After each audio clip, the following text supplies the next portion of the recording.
A revolution is a fundamental and relatively sudden change in political power. An organization which occurs when the population revolts.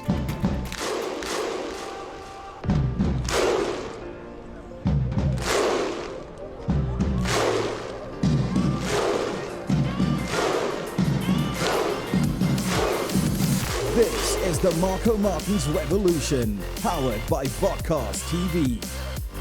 Visit vodcasttv.com for more.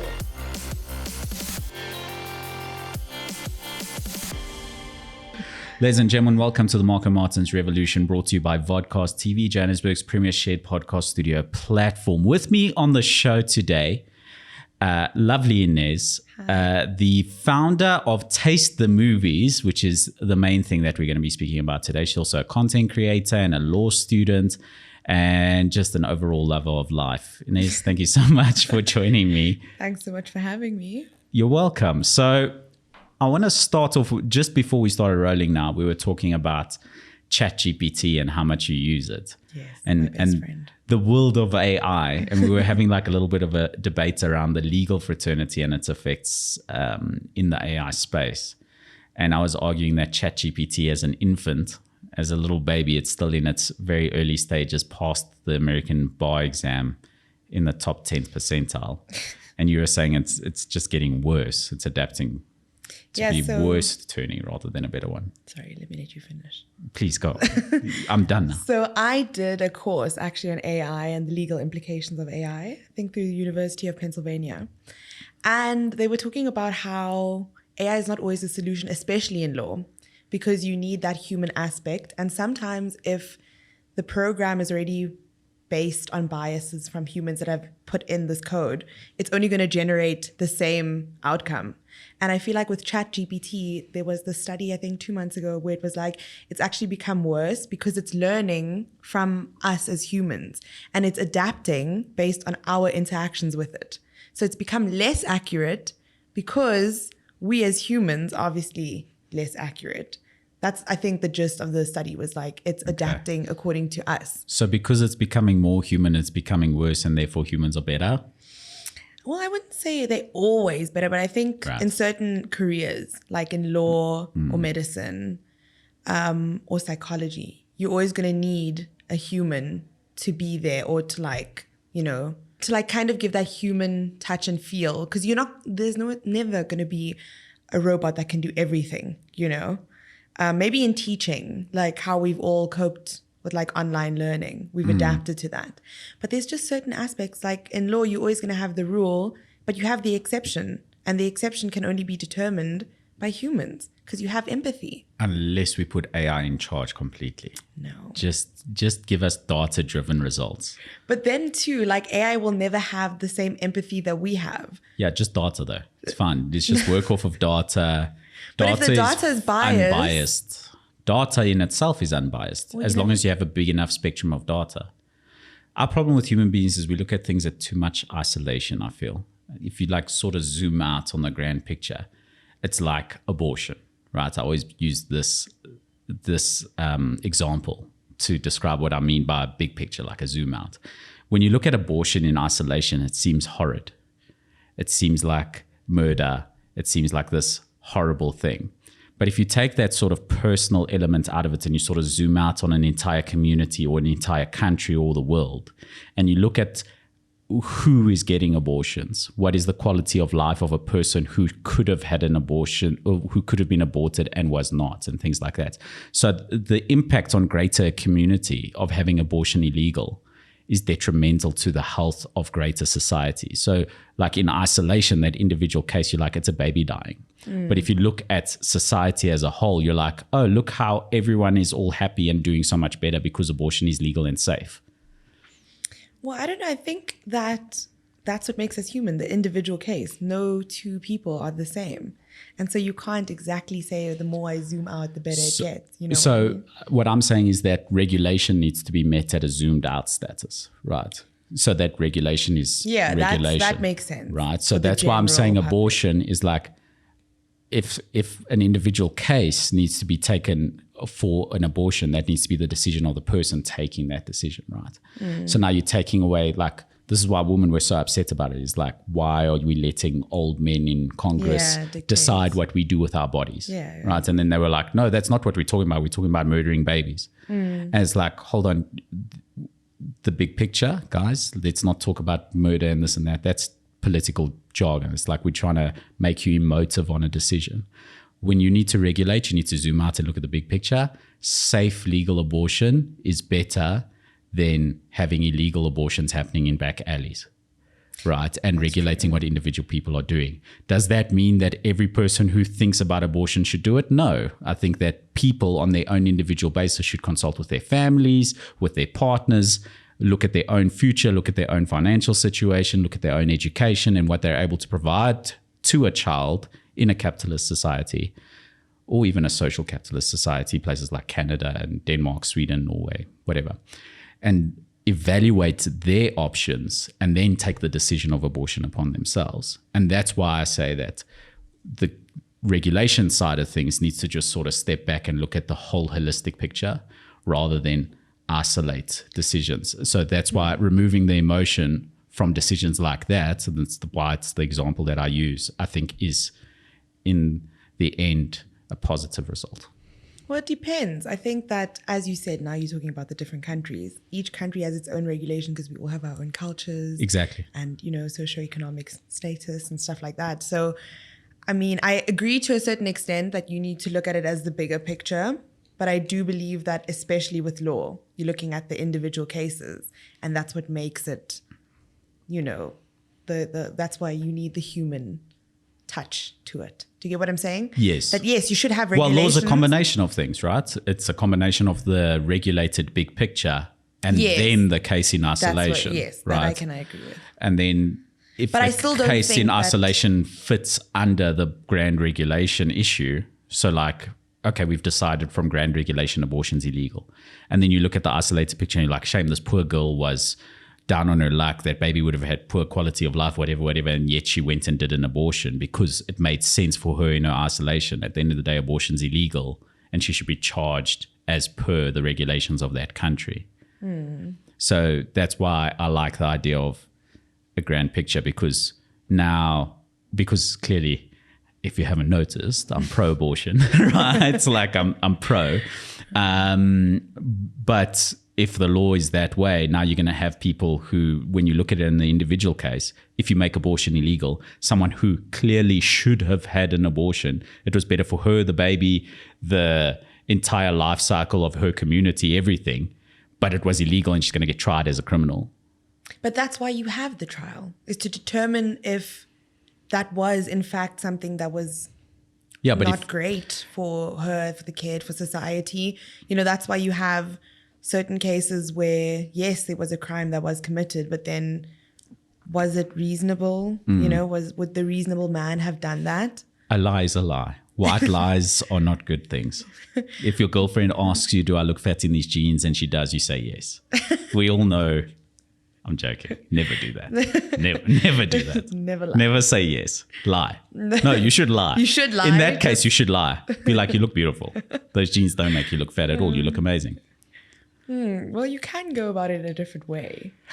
Tell her. Guys want to know, how do they tell their girlfriend that they look fat in those jeans? Well, you couldn't say it. You say, oh, but babe, these are so good, so nice. Well, that's a lie. But you can then say, actually, didn't you wear those pants the other day, the black pair with the rip? Those look good. Yeah, that fits the vibe better. You know, I think that's a better way to handle it. You giving men a lot of credit for thinking on their feet, an ability that they probably can't do. I would just be like, remember the other day you had that blazer? You know that blazer, the red one? That one fits this occasion so much better. You know? I think you can always kind of get out of it without lying. Yeah, perhaps. So if you think on your feet. Yeah. Well, let's get into Taste the Movies, seeing as I think there's a good point to transition. You've got this incredible, I want to call it a business initiative, whatever we want to call it. It's a series of events where you take a film that you select for that week or month or whatever, and you design a menu based on elements from that film. So you've recently done Charlie and the Chocolate Factory, and coming up, at least at the time of this recording, you have The Wolf of Wall Street. And you inspire a menu from that film, which I think it's exciting. It's tremendous. And it's a beautiful, creative dinner experience. Tell us a little bit about Taste the Movie. So, Taste the Movie is a culinary experience where you get to taste everything you see on screen. That means that the dishes that you see on the big screen come to you and are served to you in that exact moment, and you get to taste your very own. So, like in Ratatouille, when the little mouse Remy makes his little soup and the ratatouille, you get your own in real time, so you can eat it and see it on screen. With Wolf of Wall Street, there are some elements, right, where it's a little bit wilder than Ratatouille. Of course, but that's what we wanted to go for. It's our last month in Johannesburg before we go to Cape Town and start again in the new year. So I wanted to do a bit more crazy movies, and also maybe a man's movie. I don't know if you can say that. It doesn't only have to be for men, obviously, but it's more of a manly movie for me. And I think that's where the inspiration came from, because a lot of these movies, we just have women or children and, their spouses. So I wanted to do something as well that's like extravagant and crazy and super fun. And that was Wolf of Wall Street. And the menu includes some edible credit cards and fake cocaine. I don't know if I can say that. Of course you can say it. It's fake cocaine. It's not illegal. Fake cocaine. And we have like a Duchess mocktail, and we have edible money and edible cigars, and just the whole vibe of Jordan Belfort. It sounds amazing. And it's, like I said, it's an experience. And I think that's one of the things that we seek most as a public now today, is that instead of just buying things, we want to buy experiences, because it just means so much more to us eventually, I'm a big foodie. I love going out for dinner. I love going to a restaurant and just like talking about how good the steak is, how good the pizza is here, how good whatever is, And I feel like your best dinner experiences tend to be a Argentinian restaurant, for example, rather than something that you're more traditionally used to, because it gives you that experience. And I think this accelerates that so much more, is that, a traditional date is dinner and a movie, but they're in isolation. Whereas this sounds like such an exciting, like first date idea, right? Is to take someone, you've got like literally dinner and the movie. And I think also for me, it was combining two of the things that I do anyway on the weekend, which is I love Disney movies, and then I love good food as well. And obviously it's halal. So, and there's not a lot of halal places where I can say, oh, they have this amazing experience that I would want to do again. If the food is good, obviously you'll go back. But I do want to create kind of a safe environment, as you said, where people can maybe have a first date or go as friends. I want to bring, in general, my idea is to bring more experiences to South Africa. So more for us to do. It doesn't always have to be that things are better in a different country or a different city. In Joburg, I feel like us as the youth, we need to be doing more and experiencing more and bringing more happiness, more joy. We've almost got a culture of, in Johannesburg in particular, is like, okay, it's Friday, we need to go out. It's Saturday, we need to go out. And then what do you do? And everyone does the same sort of thing. And it seems quite like empty and dull. So like any experience is great with the right crowd. Yeah. First of all, I'll say that. It's like you can go to any shitty bar, any shitty club, whatever. But if you're with a cool crowd of people, you have a lot of fun. So that's always going to be like primary. But I feel like people are really going out to the same sort of clubs and things like that, and they're not really having an experience. There's a DJ playing music and it's the same sort of thing all the time. And that's what I really like about Taste the Movie. Well, I'm looking into doing other things as well. Like I was thinking of bringing puppy yoga. I don't know if you know about puppy yoga. You're one of those. You definitely have ADHD. It's like, cool idea. No, I want to do these amazing, like everything that I see on TikTok. And I'm like, I want to experience this. I want to do this. But I'm it's not available here. Why do I have to go abroad to do this? You know? And then while I'm abroad, I'm probably traveling. I don't know the dates and I have to book in advance. It's like, it's such a schlep, I just want to have all of these things in my city for other people to enjoy as well. And then we're also thinking about doing Taste the Painting, which is like you get a little cake and there are some paintings, maybe at an art gallery, and you have icing of different colors and you paint your own cake. So that's something that I like, just cute little things that you can do on Saturdays and Sundays that make, adds a little bit more to your life. Well, I do like to talk business on this podcast quite often, and it's one of the themes. And what I really like about what you're doing is that a lot of people will see things that they want to do and then it's not available in their country and they end it there because they don't want to show the initiative to go and replicate that same idea here in their own country. And that's what I like about what you're doing, is that in a digital world where we have access to the entire planet and the entire planet's ideas and execution on ideas and things like that, you've got access to ideas that you can go and replicate in your own city or in your own country. And it's a really great business model because it's something that you're seeing. It's like, I'm interested in doing that. And that's always my first point, is like, the first point of a good business idea is, would you like it? Would you do it yourself? That's the first good sign, is that I really enjoy this. That's the first good sign. Then go on and conduct the market research of like, if other people would enjoy it, would they be able to afford it at the rate that you would be able to offer it for, in order to turn a profit, things like that. But the first point I always love is to say, is like, if you enjoy it yourself, that's the first good sign. If it's something that you wouldn't enjoy doing, why are you doing it? Why are you doing it? That's what are the odds of someone else enjoying it if even you yourself wouldn't enjoy doing that thing? And I think you have to see the value in it before anyone else does. So a prime example is this. I've had this idea maybe for a year, and it only took off in July because I spent half a year looking for venues and places and people to work with. And it was really difficult in the beginning because, as amazing as this idea is, I got rejected a few times. People were like, it's not feasible. It's not, we can't do it here. And if I had given up and been like, okay, it's not that deep, it's fine, we don't need this here, we wouldn't have it. But because I was like, this is something that people maybe my age would love to enjoy, I would spend the same amount on it. And you do it once. It's a once-off great experience where you get to look at your favorite movie and you eat this amazing food. Like the food at the Hyatt is my favorite. I loved the tastings. I love everything that I put out. I love doing it. And it's because you have to have that vision, like, oh, this is something that I see value in. And even if you, that's the whole point about being an entrepreneur, is like, there's going to be ups and downs, but you have to be persistent. I think I had to learn that the hard way, because there were times where I was like, okay, it's over. It's never going to happen, as much as I loved the idea. Yeah, I've got a really long list of stories before I managed to get Vodcast TV into a real physical, tangible existence. Let's put it that way. The concept first came to me in 2015, and I opened the first studio in December 2019. So that's a long wait to be able to go from idea or dream to execution. And you can imagine the list of no's and rejection that came before December 2019.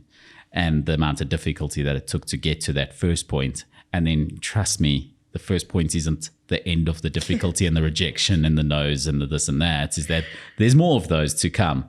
So I think that's the first key point that I take out from a business perspective in what you're saying. And the second key point is partnership.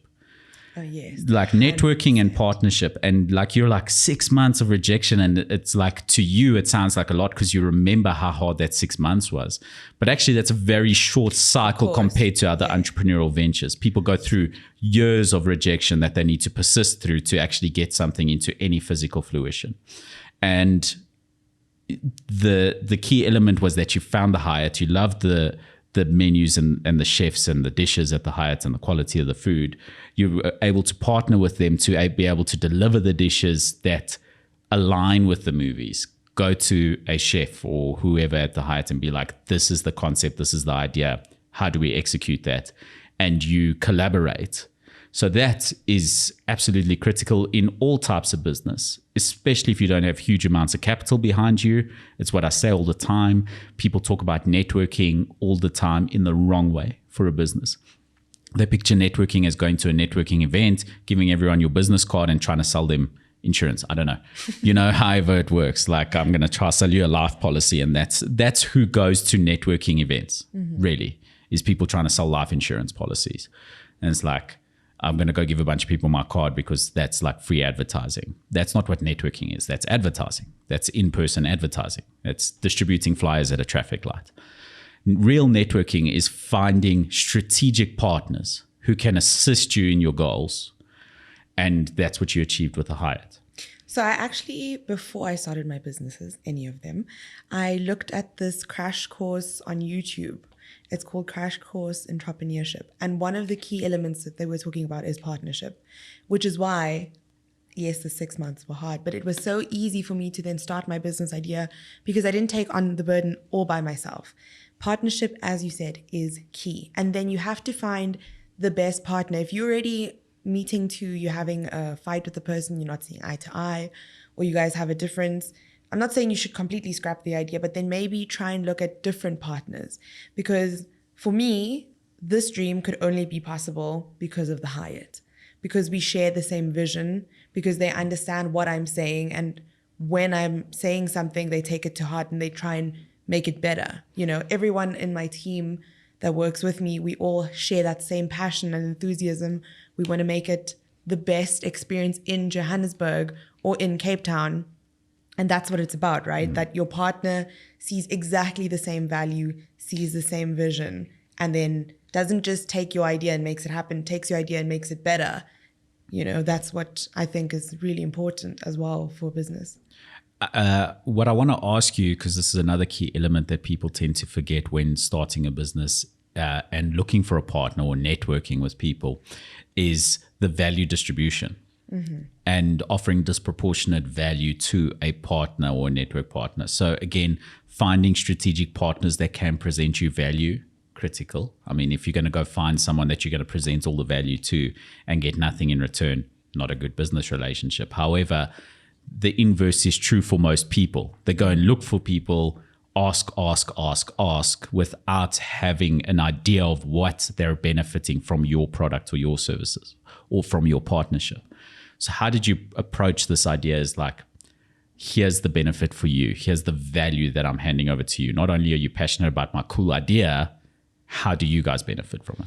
So basically, the Hyatt is a hotel and the restaurant is not commonly known as maybe another restaurant. So I was like, I'll bring in maybe 50 people every Sunday through your door. So you are busy every Sunday, and you then also get to be known as a place where there's good food and a good vibe.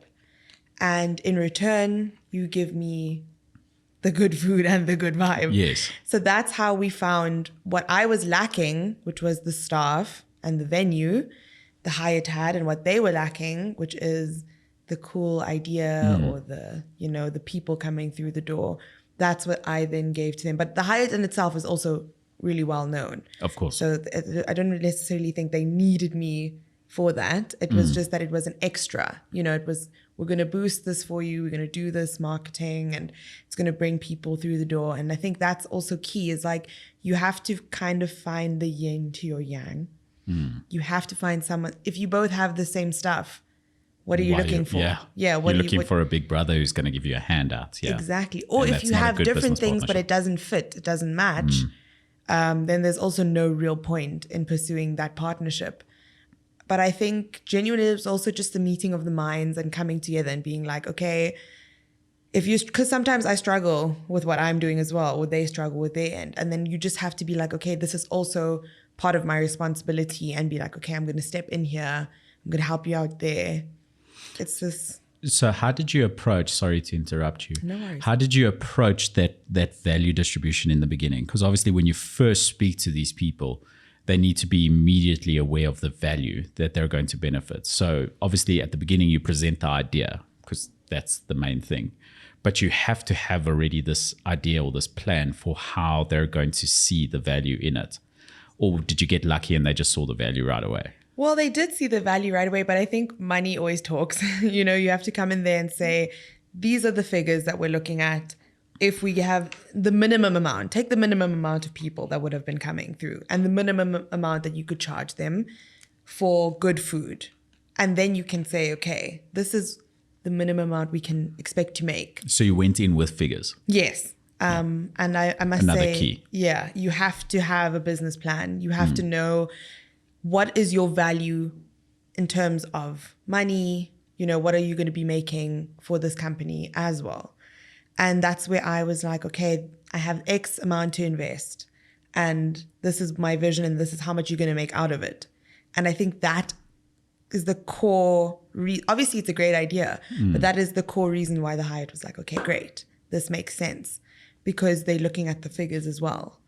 And obviously that's what everyone wants to know. I'm investing this time, what am I going to make out of it? Absolutely. I think that's the key takeaway from this, is that you've taken a cool idea, a cool concept, and you've not remained a creative on it. And that's the issue that a lot of people have, is they'll approach you with this business idea and then that's where it ends. It's just the idea. Cool concept. Sounds cool. What does it mean? What does it mean in reality? I think a lot of people also need to realize when you have your own business, you are everything. You are the accountant, you're the creator, you're the cleaning lady. Okay, first of all, I talk people out of those, out of 2 of those 3 that you just mentioned. That's the biggest mistake I made at the beginning of my business, trying to save money and doing my own bookkeeping. But if you don't have the money, if you don't have the resources initially, then you are everything. Listen, bookkeeping is cheap. Get hold of the money. Bookkeeping and cleaning is cheap. Pay someone. Yeah, the cleaning it's taking too much of your time. Bookkeeping, and the thing is, if you need to place a value on your time, right? Is like, what do I charge per hour of my time to my clients to offer them my services? How long does it take me to do a bit of bookkeeping? Yes, I can go do it at 10 p.m. at night when I've got the extra time, etc., instead of sitting and waiting and doing nothing. But a bookkeeper is able to do your bookkeeping far faster, far more efficiently, and therefore the cost is lower per hour. So that's always the one. That's where I tell people to be careful. Sure, at the very beginning. Yes, okay, then we're in agreement. At the very beginning, you can do your own little bit of bookkeeping, etc., but don't get yourself into trouble with tax. Yeah, sure. Because you've gone too long down that road. 100%. And things like that. If you're busy enough, there's enough other things to do.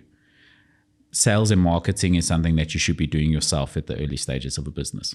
But I'm talking about like when you first go to someone with your idea. Well, you need to, okay. And at that stage, you need to have your own business plan. Well, there's no books to keep. That's business plan and financial structure, right? I'm saying you have to have a plan, right? And a lot of people are like, oh, I don't know how to do it. I have no, way of doing it. There are free courses. There's YouTube. I was just going to say, you have no excuse to not learn how to do a business plan. You go to YouTube. You have to know, yes, in today's day and age, if you have a phone and you can kind of see the screen, you have no excuse. You have to go, and in the beginning, you have to be everything. You have to be the head, the marketer, the person that goes on a Saturday. You have to sacrifice all of these things to then see your business idea flourish. Yes, sure, once you're making money or once you have a partnership and somebody else can take over, do it. By all means, then hire the right people, please. Please do not do your own tax, especially for me. I have no idea what's going on there. But in general, you should initially know that you are everything in the beginning and you have every resource at your disposal.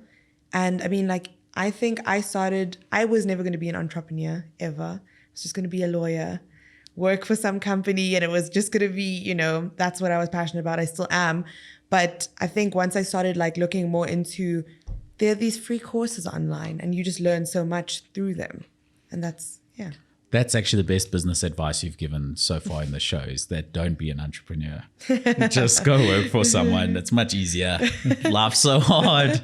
It's so hard to be an entrepreneur. Every time you think you've passed one hurdle, there's another one, bigger one, and another one, and another one. Yeah, it's very difficult, but some people are just built for it and you can't do anything else. It's something that calls to you and you just sort of have to do it. So once again, terrific initiative. I love the idea. It's such a cool creative concept, and I think it's something that's got a lot of legs, whether it be in the corporate space, in the consumer space, in cities like Cape Town where you're moving on to. I mean, just the concept overall feels like something that Hipster Cape Town would attach to. I'm really excited to work in Cape Town as well, mainly just because obviously they haven't had Taste the Movie yet. But I also think that people are always experiencing new things. And so this would be at least like a try on their list, you know, to try. And also I love Cape Town. It's beautiful. It's a magnificent city. I love Cape Town. I love Joburg people more. We've discussed this. We discussed but I it before we definitely rolled. love, and I think I'm finding more love for Joburg as the days go by. Because initially when I moved back from Europe, I think it wasn't ideal for me, but then I struggled through it. And now I have... Look, I love Europe as well, so I understand completely what you're saying. Yeah, but nothing will ever beat... I complain about Johannesburg all the time. Nothing will ever beat Johannesburg ever. For people? For Or for everything. the city? The food, South Africa, let's not say only Johannesburg, but like South Africa in general, we are, honestly, if you ask me, paradise on earth. Look, if you enjoy steak, you're not going to have a steak anywhere near as good as a South African steak almost anywhere in the world for 10 times the price of what you pay for it here. Except maybe Argentina. I've never been, but I've heard good things about Argentinian steak. But the quality of meat I've had almost everywhere is so poor. So poor. So if you enjoy, like, especially meat products, it's awful almost everywhere. But I think just in general, like when I was living in Europe and I used to take the train every day to uni, and there was this one homeless man that used to always, you know, beg for money. I just find that there was no empathy.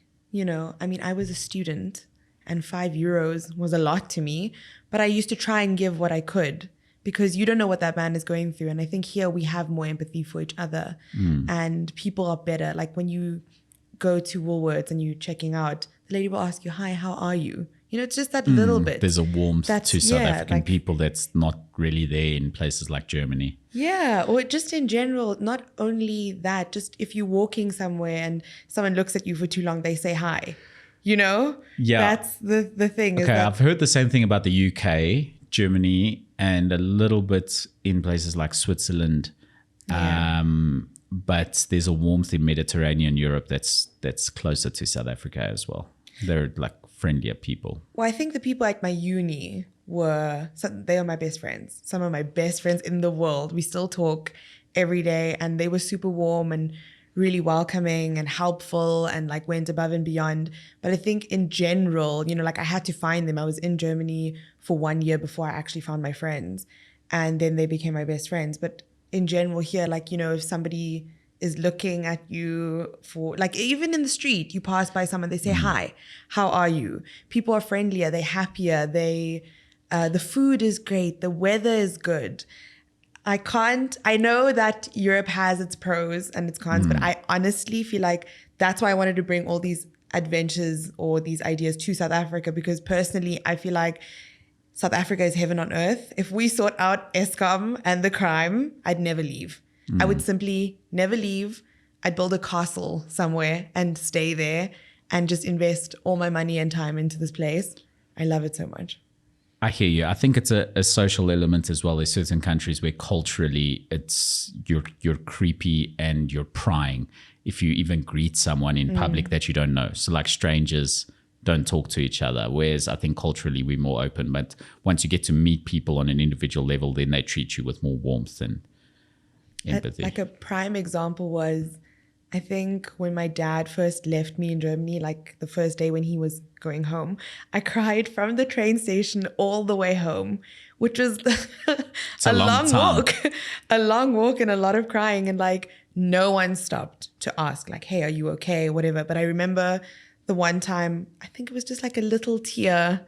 I was somewhere and someone was like, oh my God. Oh, at the airport, Cape Town International Airport. I was coming home. It was like a little tear and someone was like, are you okay? Do you need a tissue? You know, like a lot of people then asked, and it's embarrassing that I cried this much in public, but like, it's just the difference that like people here will be like, oh my word, something is happening. Let me try. And in Europe, as you said, maybe they think it's rude or whatever, but I love it. I love more human contact. Can I say something? Say it. I love Europe even more now. No. Like so much more. Don't cry. Don't expect me to help you if you're crying in public. I'm just going to ignore. I'm going to flat out ignore you if you're crying in public. But not that I was looking for anyone to like comfort me, but it's just that Sounds like you were. no, it's just that people would look at me, and it's weird because I just moved from South Africa and I know what people are like in South Africa. You know, at least someone would be like, hey, what if it was an emergency? What if I was stuck and had no money? Sounds like your own damn problem. No. I believe in Ubuntu. I believe in Ubuntu coming together. I'm obviously playing. It is really nice that people are like trying to be more helpful.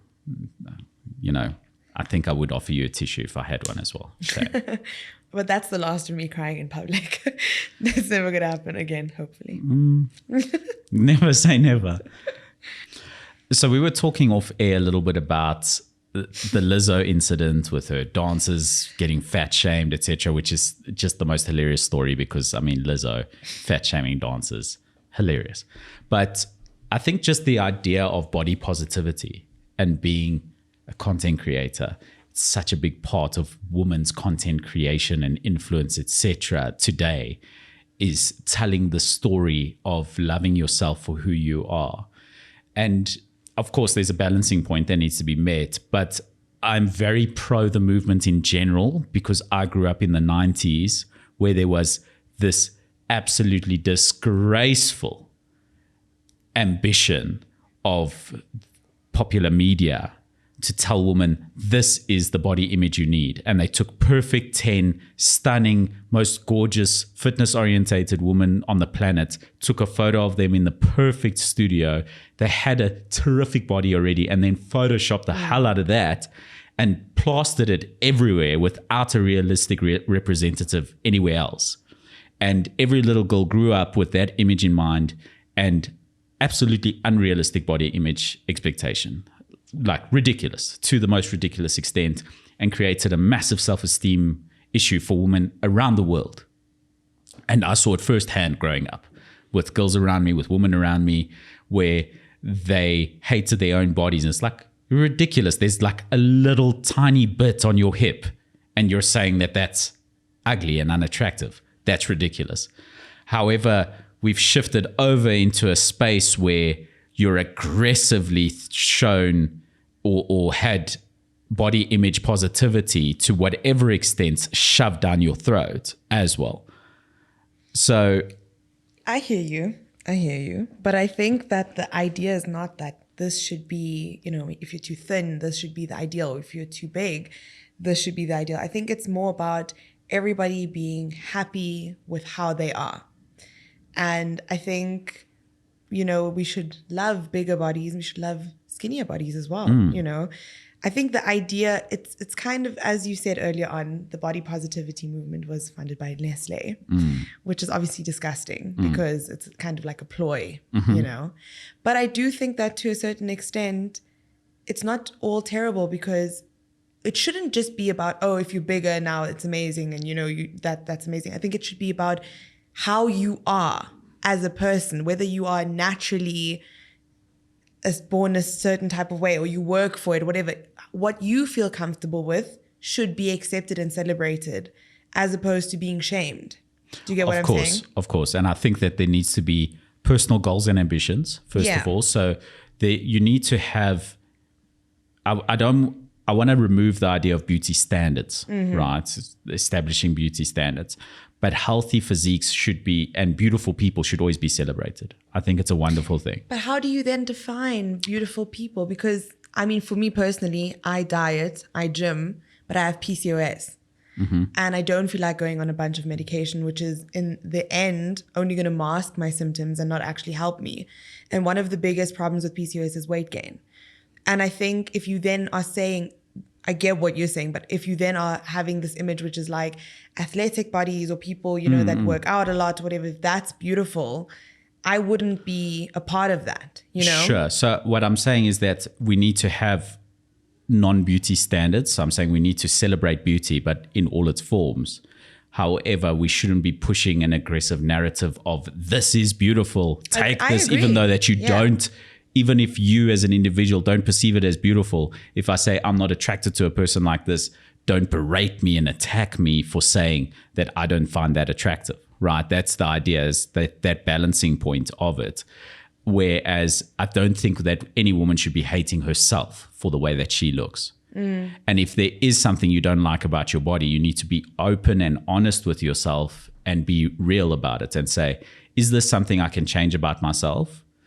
And what steps do I have to take to change that about myself? But while still having a positive body image. Or the problem comes in that in the past, it's kind of been like a status symbol as well. Like if you're thin and you athletic, then you're successful and you're great and you're attractive.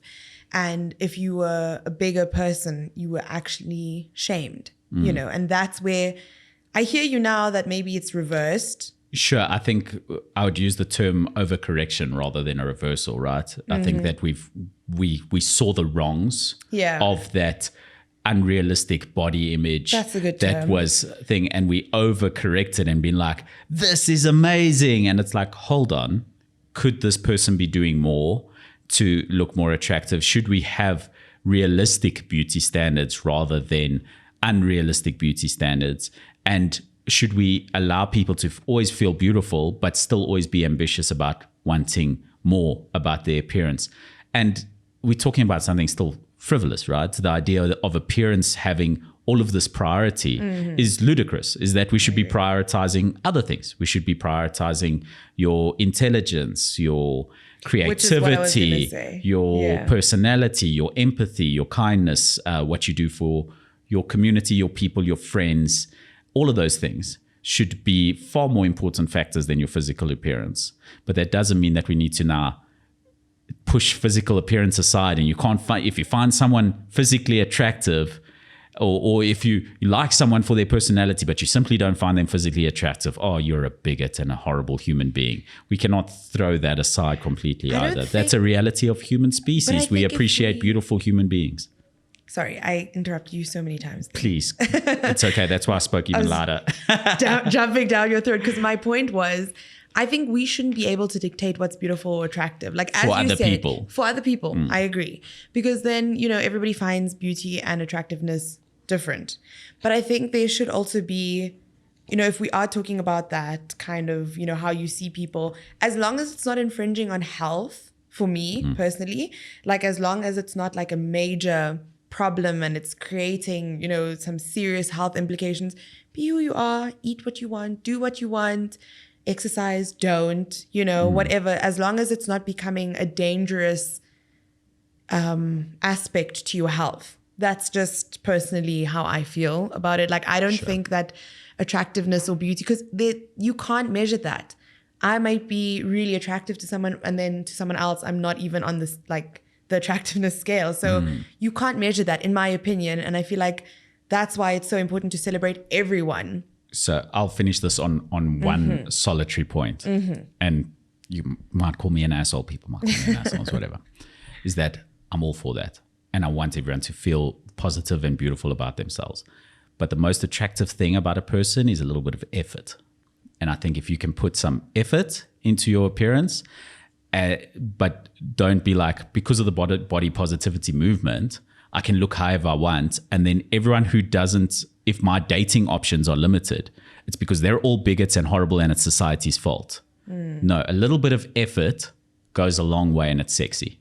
So whatever effort looks like for you, I'm not saying that you have to look like Cindy Crawford looked in 1993, because even Cindy Crawford didn't look like Cindy Crawford in 1993. You know, that was Photoshopped. It wasn't real, right?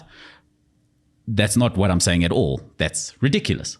That's ridiculous ideal.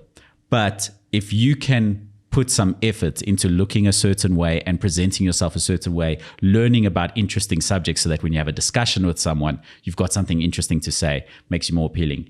Try be charming, funny, work on all of those things. And be confident, because confidence is also hugely sexy. Then I think that is everything. So without putting an ideal on your beauty standard, it's just the idea that you putting some effort in is fantastic. Please don't put no effort in and then complain about your mating standards. But I think it also, to a certain extent, has to do with media and like, you know, that kind of influence. And I think that's why it's dying anyway. Media's dead. Like, no, but I mean, social media or whatever, whichever way you see it in movies, music, every day we are being influenced to see why things are great or not great. For instance, Coke has these amazing advertisements. I don't know, actually, can we talk about Coke? Depends on which Coke you're talking about. Coca-Cola. No, Coca-Cola, yeah. Yeah, they for decades have not been actually selling a product. They've been selling a feeling.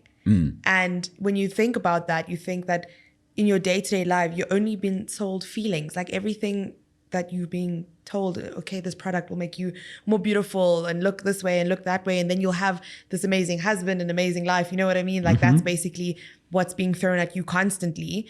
And if you can kind of change that, which is what I think the overcorrection, this is where this comes and plays a part. I think that if we have different people, which is why diversity, I'm for diversity, you know, like you have all different kinds of people. That's what I'm for, is that message comes across that whoever you are and whatever you're doing, that's what's attractive. And you can say maybe, you know, effort in putting in how you look, that's for you. But maybe for someone else, it's the effort that they put into their business or the effort that they put into, you get what I'm saying? Like, sure, of course. I hear you. Yeah, I feel like I'm making myself sound like an asshole. I'm really not being like that. I'm talking in reality. No, and the idea of, so if that's the way that you want to go, you need to accept that you're going to have limited options in the dating world. Much like me. But as long as that's something you accept, great. But I'm sure you don't have limited options. You've been completely lovely. It is dry out here, let me tell you. Thank you so much for joining me on this. It's been absolutely lovely having you on. Where can people find you? Where can people find Taste the Movie?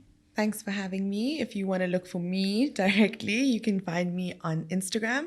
My handle is Inez, INEZ.Z.Z. And if you're looking for Taste the Movie, it's at Taste the Movie SA, Instagram. Or you can email us, tastethemoviesa@gmail.com. And we have a number on our Instagram that you can contact for any other inquiries. Well, how's about that? Thank you so much for joining us on the Marco Martins Revolution. We will be back with another episode soon. This episode was brought to you by Vodcast TV, Johannesburg's premier shared podcast studio platform. If you'd like to host a podcast for yourself or your business, visit vodcasttv.com/revolution now. Get yourself a discount on your first order of a podcast or podcast series. For me, for now, it's goodbye.